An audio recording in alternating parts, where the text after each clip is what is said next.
Everyone. My name is Marion Zych, and I'm the Director of Communications with the Registered Nurses Association of Ontario. It is my pleasure to welcome members of the media and guests here today. RNAO is the professional association that represents registered nurses, nurse practitioners, and nursing students in Ontario. We advocate for healthy public policy, promote excellence in nursing practice, increase nurses' contributions to shaping the healthcare system, and influence decisions that affect nurses and the public. I'm very pleased to be joined today by Vanessa Burkoski to my immediate left. Vanessa is RNAO's immediate past president, and on the other side of Vanessa is Dr. Grinspun, Doris Grinspun, who is RNAO's Chief Executive Officer. We will begin with remarks from these top leaders and then provide you with ample opportunity to ask questions. I'll now hand things over to Dr. Burkoski. Thank you, Marion, and good morning, everyone. I'd like to begin by wishing you all a happy Nursing Week. Today marks the start of National Nursing Week, when we celebrate the important contributions of Canada's nurses and reflect on what is needed to optimize nursing care delivery. This year's theme is timely. Nurses with you every step of the way. As nurses, we build strong connections with the people, families, and communities we care for. And they give us a strong sense of what's needed to improve their health and their healthcare system. Nurses are excited for the upcoming and long overdue health system transformation. And RNAO has been at the forefront of influencing this change. Indeed, government has listened to our recommendations regarding structural reform contained in RNAO's ECHO report. Now we are asking government to again listen and act. We begin our message today by saying to Minister Hoskins that more work is needed to ensure that the necessary fuel to transform the health system, the healthcare workers, is there to put patients first and deliver best health outcomes. This is not the case when it comes to nursing today. RNAO announced to its members at our May 2015 annual general meeting last year that we would undertake a major study to analyze Ontario's nursing health human resources to ensure the public has access to appropriate nursing care. It was in response to our members who voiced their concerns over a negative trend in the health system that was robbing Ontarians of the rich knowledge and skills of registered nurses. Today, it is my distinct privilege to unveil the results of these efforts, a landmark report titled Mind the Safety Gap in Health System Transformation, Reclaiming the Role of the Registered Nurse. RNAO has diligently reviewed the health system priorities outlined by Health Minister Eric Hoskins and compared them with trends in population health and nursing human resources. We focus our report on two top areas of concern: nursing skill mix utilization and organizational models of nursing care delivery. Our analysis reveals a shocking reality. Trends in nursing skill mix and organizational models of nursing care delivery run counter to the Ontario government's goals for health system transformation. But before we move any further, it is important to understand the context of nursing in Ontario, where we have one profession with distinct categories. First, registered nurses, RNs, must earn a 4-year baccalaureate degree and are prepared to care for all Ontarians, regardless of their stability and complexity. 2. Nurse practitioners, NPs, are registered nurses with additional education at the graduate level who can, like physicians, serve as the most responsible provider, from running primary care clinics to hospital admissions to overseeing the care in nursing homes. 3. Registered practical nurses, RPNs, receive a 2-year college diploma and are prepared to deliver nursing care to Ontarians with stable conditions and predictable outcomes. Lastly, unregulated care providers, often called personal support workers, work under the direction of nurses and help them deliver care. When we talk about nursing skill mix, we are referring to which categories of nurses and unregulated care providers are used to deliver care. When we discuss organizational models of nursing care delivery, we are referring to how they are utilized. What we found in our analysis was shocking. Ontario is set to transform the health system. However, there is no interprofessional health human resources plan to get us there. And in the absence of a plan, current trends in nursing skill mix and care delivery models are going to hinder the government's ambitions of putting patients first. In fact, the contrary is the case. Trends in nursing skill mix and models of nursing care delivery are already putting health and safety of patients at risk. Should this trend not be reversed, they will become a major roadblock on Ontario's journey toward health system transformation. Ask any nurse in any healthcare setting, and they will tell you that their patients have more acute and more complex needs than ever before. Much of this can be attributed to shorter lengths of hospitalizations and a health system that remains largely focused on illness care, with little progress being made in addressing the social and environmental determinants of health. All hands are needed on deck if we are going to care for Ontarians without compromising safety and quality. But the rampant replacement of registered nurses with less educated nursing personnel that is taking place in Ontario is dangerous. Let me share some statistics. From 2005 to 2010, the ratio of RNs to RPNs in Ontario was 3-1. That ratio has since dropped significantly, and in 2015 was 2.28 registered nurses to 1 registered practical nurse. In fact, Ontario is the second worst in the country. Indeed, overall growth in RN employment in Ontario has done little more than keep pace with population growth and has at times fallen behind it. More concerning even is that in the hospital sector, where the acuity and complexity of patients are often highest, RPN employment growth rates have more than doubled compared to the growth rates of RN employment. This makes no sense. Changes are also being made in a way that nursing care is delivered.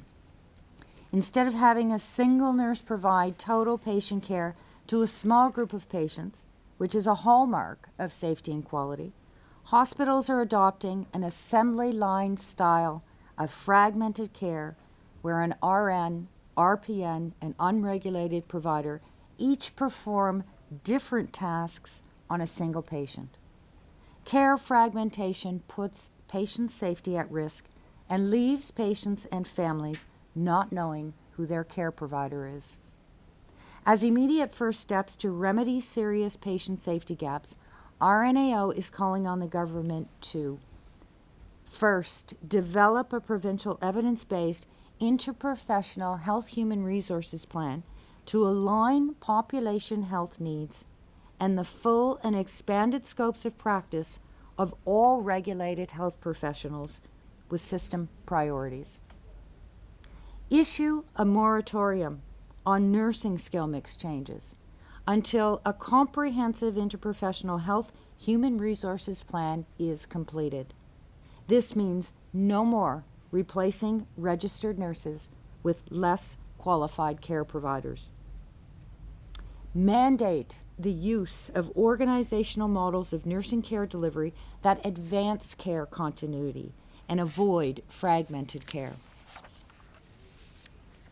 All nurses have a critically important role to play in the health system. However, Ontario is set to position hospitals to care for the sickest of the sick. those with higher acuity, often unstable, with highly complex needs. In fact, if a patient is stable and has predictable outcomes, they will no longer occupy a hospital bed. Thus, RNAO calls on the Ministry of Health and Long-Term Care to legislate an all-RN nursing workforce in hospitals to be effective within 2 years for tertiary, quaternary, and cancer centers, known in regulation as Group A and D centers. By design, these facilities are meant for very sick, highly complex, and unstable patients. And within 5 years, we are calling for the legislated all-RN workforce to apply to large community hospitals with more than 100 beds, known as Group B centers in regulation. These hospitals deliver a high degree of specialty care and are often referral centers for smaller community hospitals.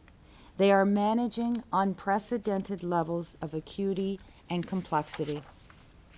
The changes we are proposing reclaim the role of the RN as care providers for those with a high degree of complexity, instability, and a lack of predictability.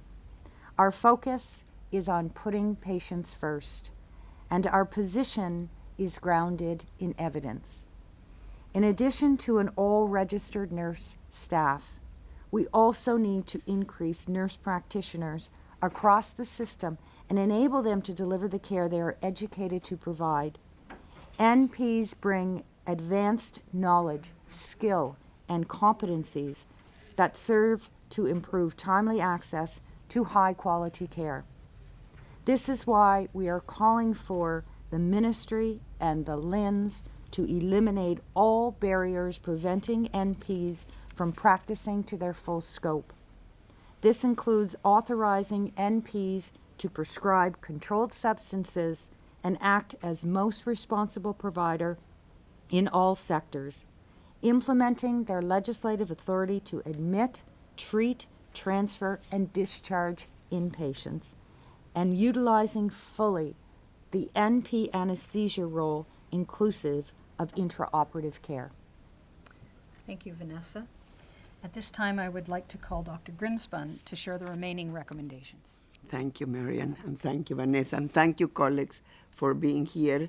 Some of our graduating nursing students came all the way from London and other places. Wave, all the nursing graduating students. And then colleagues also from ONA are here and others, so thank you very much.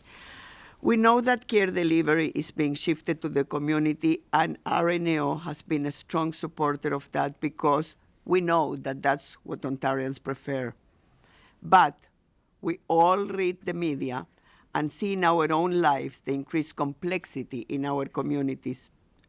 Whether these are issues of bullying or drugs in schools, homelessness, doing our best to keep seniors remain as long as possible living at home, helping seniors adjust in making nursing homes their new homes, to successfully shift more care into the community, we must ensure that we have the right care, that we have the right provider at the right time and in the right way. Our schools, for example, are in dire need of more registered nurses. We also need to strengthen the capacity of primary care. A robust primary care sector is a hallmark of high-performing health systems. In fact, the lack of a robust primary care sector is at the core of why Canada doesn't score higher compared to other OECD countries. RNAO sees timely access to interprofessional care as a key enabler for change. To get us there, we continue to call to relocate the 3,500 care coordinators currently working in CCAC into primary care, employed by the LHINs but located in primary care.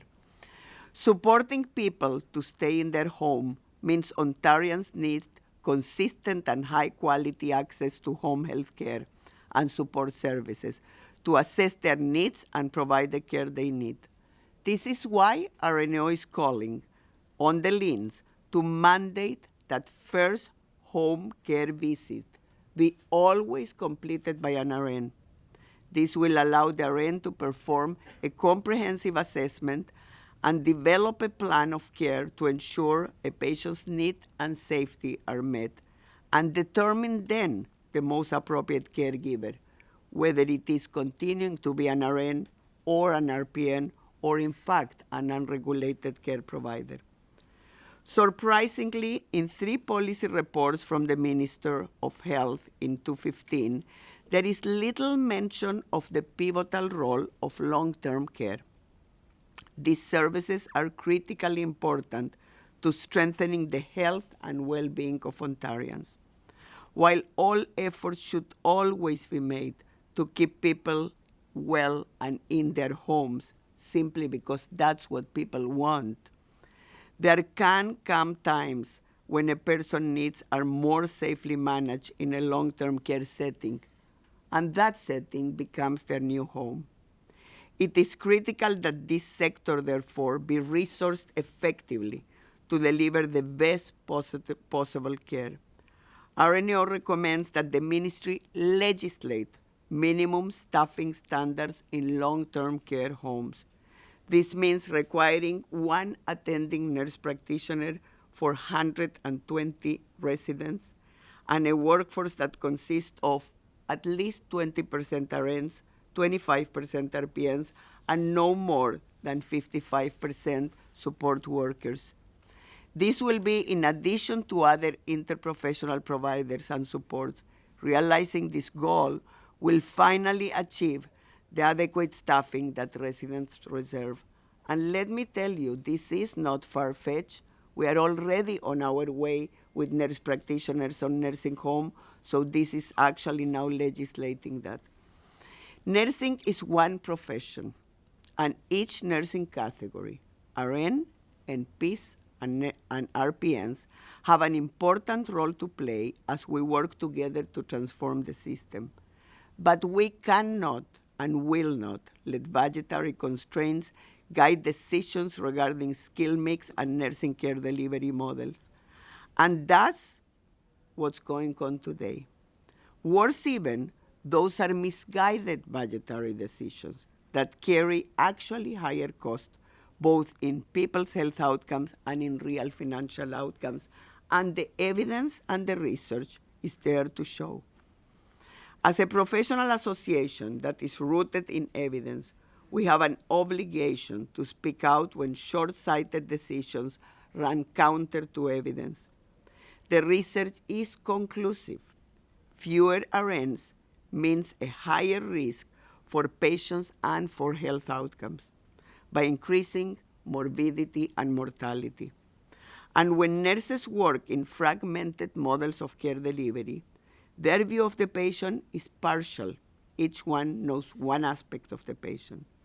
Nurses' focus then become limited to physiologic needs or equipment, and emotional needs are ignored or dismissed or simply not seen. Accountability becomes blurred, and the risk of infections due to cross-contamination increases, and we saw that during SARS. These fragmented models of care, referred in the past as functional and more recently as teamwork, collaborative practice, and all kinds of other gimmicks, make it more difficult for nurses to establish a holistic understanding of the patient, because the big picture is simply lost when care becomes so fragmented. By design, functional nursing includes interruptions, or what my own research has termed as structural interruptions. That increases the risk of errors, and the research again has proven that.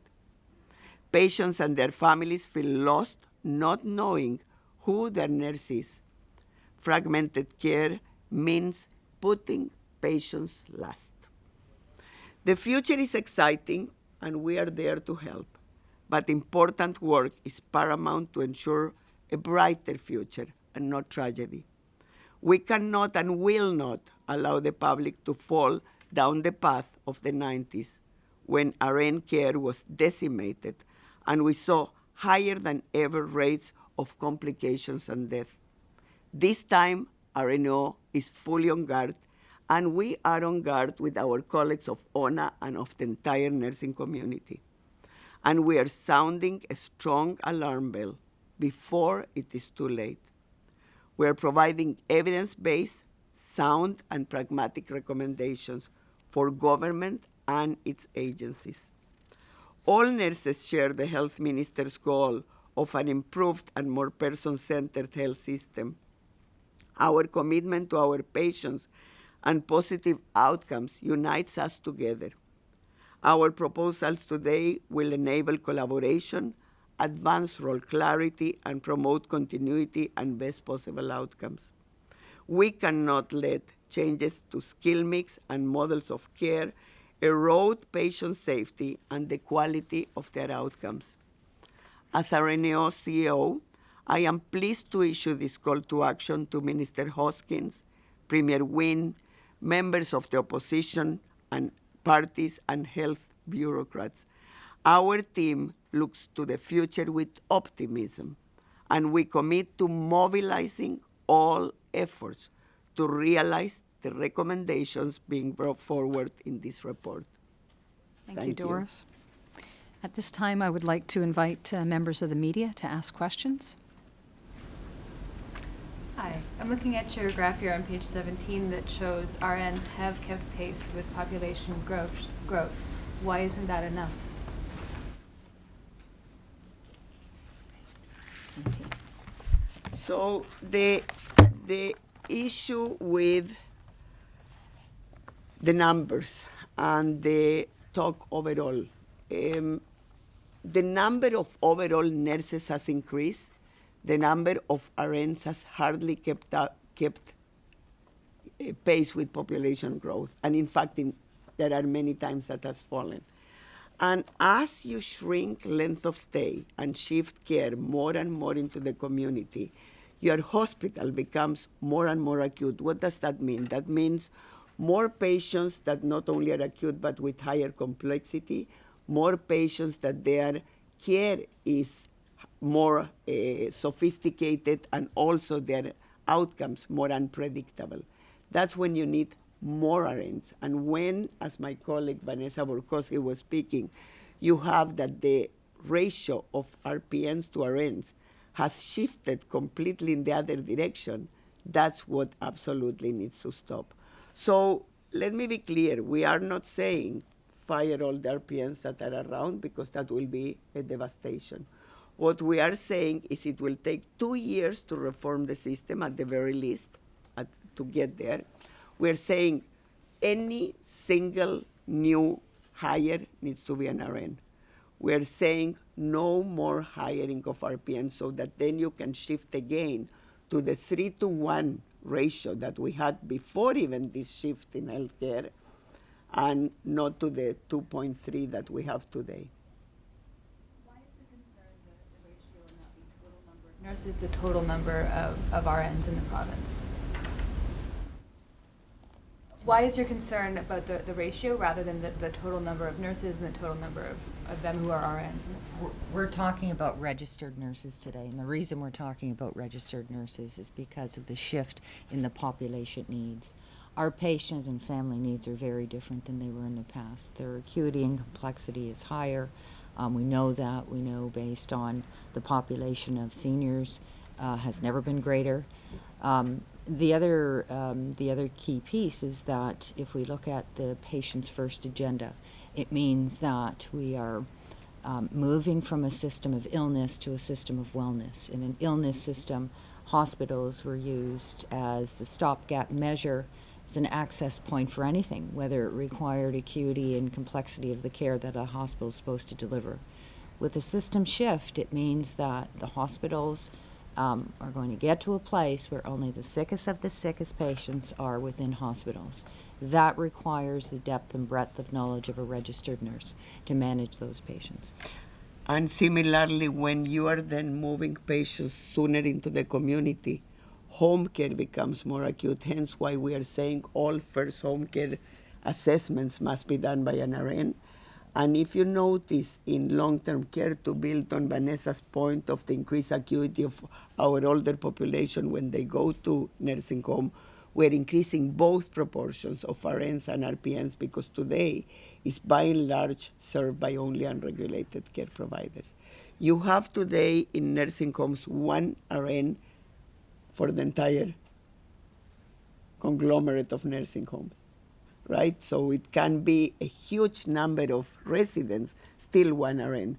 And you have, when you go at night to a nursing home, you have 1 RPN for 3 units, and I have seen it with my eyes.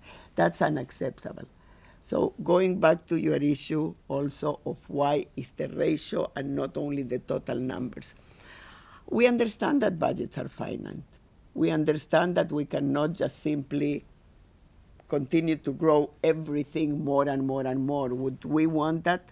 I can assure you yes, and my colleagues will be the first to tell you, those that are working in terms of how rushed they are, right?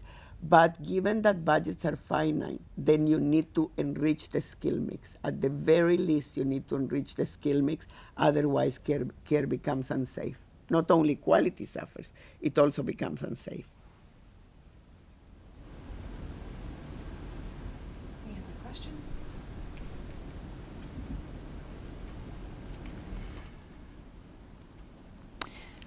If there are no other questions, I just want to let you know that Vanessa Burkoski and Doris Grinspun will be available for one-on-one interviews as well. Thank you very And much. also students, if they, Yeah. there are some students here that came on the way. Yeah. And of course, the students are willing to speak to you with you as well. Thank you very much. And I believe we have representatives.